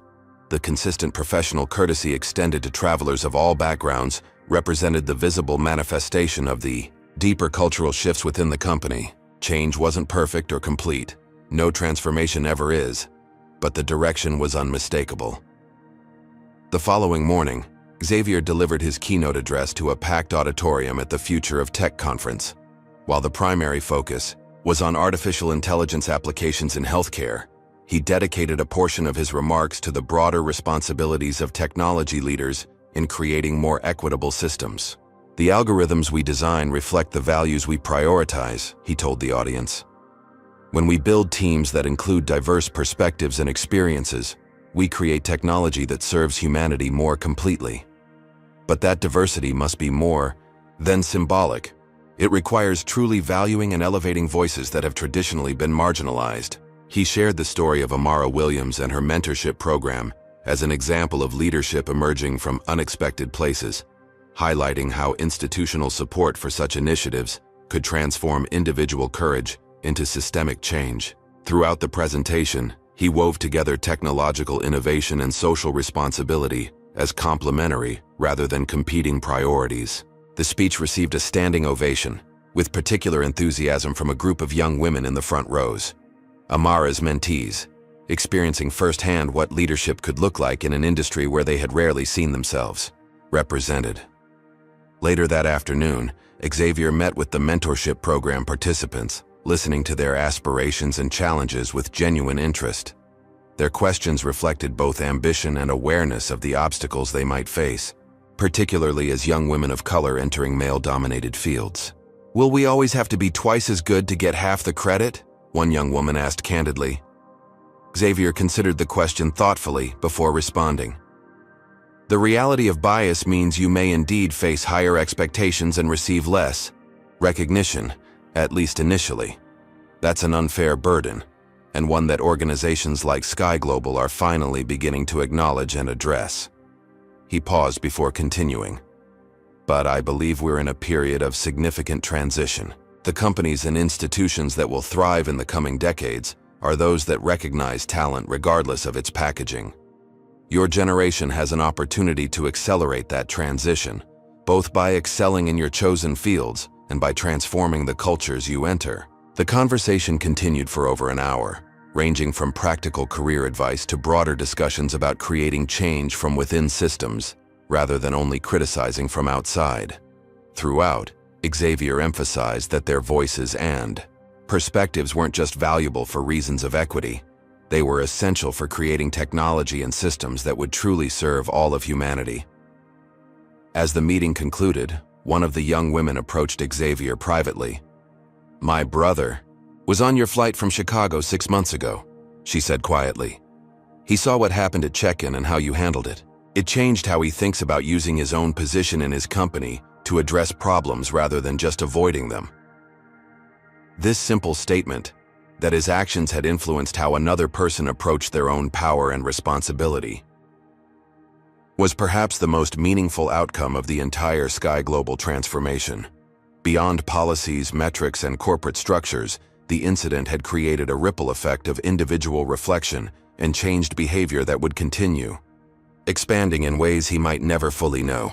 The final event of Xavier's Atlanta visit was a dinner with civil rights organizations that had recognized Sky Global's transformation with their annual Corporate Responsibility Award. The irony wasn't lost on anyone present, that an airline, which had become a public example of discrimination, was now being celebrated for its commitment to equality. The journey from problem to progress, from exposure to exemplar, demonstrated how thoroughly institutional culture could change when leaders truly committed to improvement.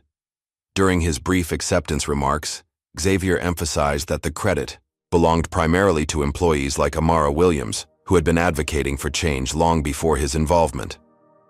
The solutions were already there, he noted, in the voices that weren't being heard. "My contribution was simply creating space for those voices to reshape the institution." 2 days later, Xavier returned to Chicago on another Sky Global flight. As he moved through O'Hare, the same terminal where his confrontation had occurred 6 months earlier, he paused to observe the check-in area from a distance. The scene looked superficially similar to what he had witnessed that fateful day, with passengers of various backgrounds navigating the sometimes stressful process of air travel. But the differences, though subtle, were significant. Check-in staff now processed passengers with consistent professionalism, regardless of appearance. The priority line accommodated everyone with appropriate documentation without question or scrutiny. Small interactions, a respectful "sir" here, and offered assistance there, reflected a culture where dignity had become universal rather than selectively applied. As Xavier continued through the terminal, he recognized that the work was far from complete. Sky Global's transformation represented progress rather than perfection, a journey rather than a destination. Bias would continue to manifest in new and subtle ways that would require ongoing vigilance and adaptation. Cultural change was never finished. It required constant renewal and recommitment. But standing in the same space where he had once been dismissed and diminished, Xavier Matthews could see tangible evidence that meaningful change was possible.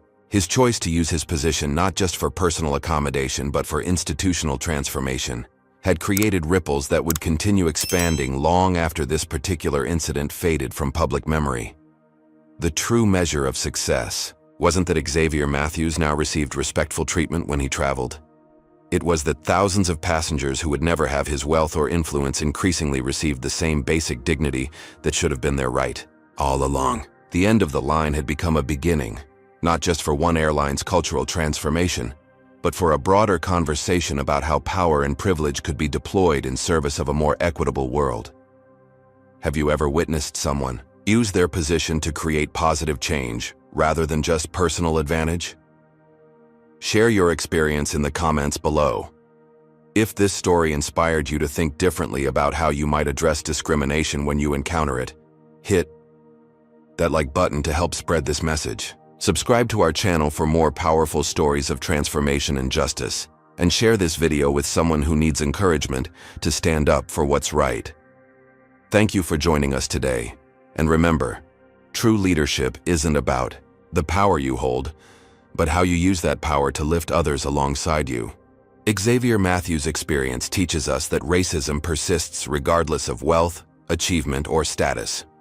No amount of success fully shields minorities from discrimination based on appearance alone.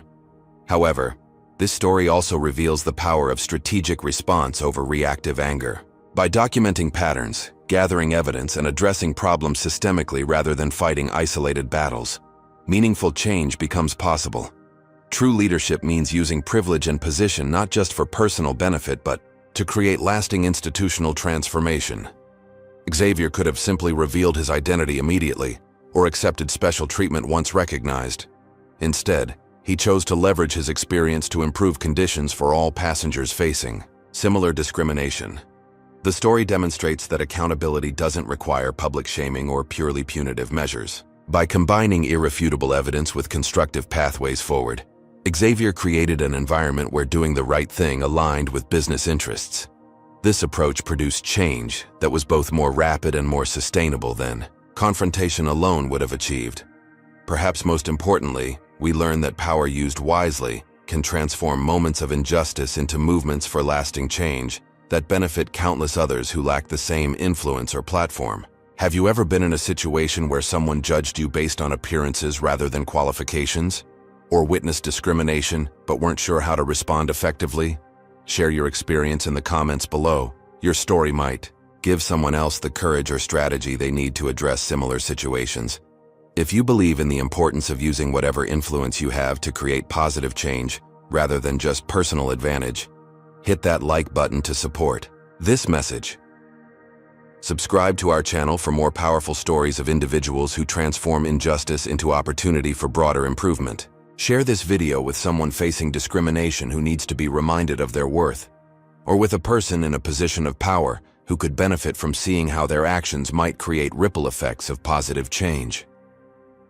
Thank you for joining us today, and remember, true dignity isn't found in how others treat you, but in how you respond to that treatment with integrity and purpose.